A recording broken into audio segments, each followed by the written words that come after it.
ka lang sa advice sa'yo. Ito kailangan ng advice ko. Hindi ako kasing bad. So, ano nagawa mo? Umuwi ka sa Pilipinas. Wala akong kaso katulad mo. Ikaw yung maraming kaso. Yung anak mong lalaki, ikaw diba? yung maraming kaso. Yung anak mong lalaki, Bulitan, Hasa naman. Ang kaso mo. Yung anak mong lalaki, paano na yun? Mo ang pagkantot mo sa pamangkin mo, Babay Pasaway, kapag ang batang lalaki, pamangkin mo, Gerald. Masarap ang pamangkin mo na paulit-ulit ng kantot. Hindi ka na talaga dapat yung nanay mo kinantot-kantot mo. Masarap yung yuta mong nanay. Di ba masaya ka nung namatay yung tatay mo kasi ikaw na yung pumalit sa tatay mo para kantutin yung nanay mo.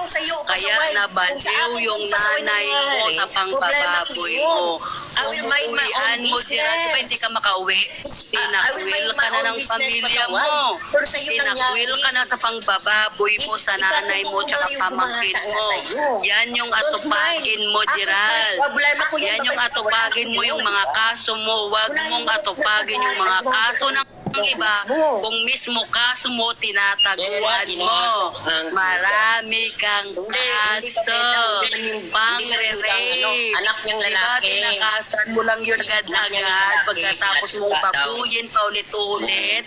Kaya sa mga picture ng mga pamangkin mo, hindi talaga nakasmile yung pamangkin mo dahil na nalulungkot sa pagkantot-kantot mo paulit-ulit. Diba, Gerald?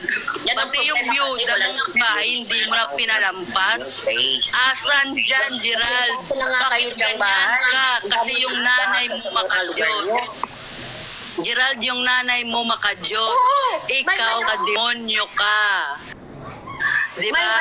Pagala-gala yung nanay mo kung saan kumakain, nakasamaan sa Iglesia ni Cristo para may panglamon pagkatapos mong kantot-kantotin paulit-ulit.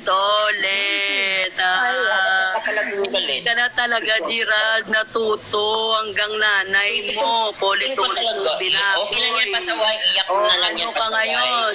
Gumawa ka ng bagong kwento, Gerald. Kwentuhan mo pa ng kwentuhan ng marami. Magtago ka na lang ng magtago sa mga kaso mo. Hindi ka na makagala, hindi ka na makahanap ng trabaho kasi wanted ka sa Dubai, wanted ka sa Pilipinas. Pinagtataguan mo lang yung kaso mong manyakis kang rapist ka. Uwian mo muna yun, ha? Mandurugas kayo ni Pokman. Gerald, uwian mo sa Kuwait, hindi mo pa napauwian ng pamilya mo? Asikasuhin mo yung mga kaso mo, wag yung kaso ng iba.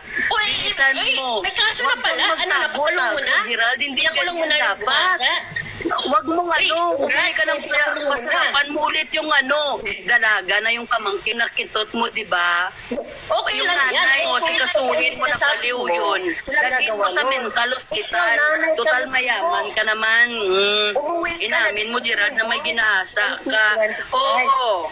Si Gerald talaga manggagahasa. Talagang kaya yan, sinasabi sa ibang tao kasi gawain niyang manggahasa. Kaya nga tumakbo na yan. Ang sabi pa ni Mas, halos 10 years ka nang hindi nakauwi ng Pinas kasi hindi ka naman luntak ang gabi kasi hayop ka.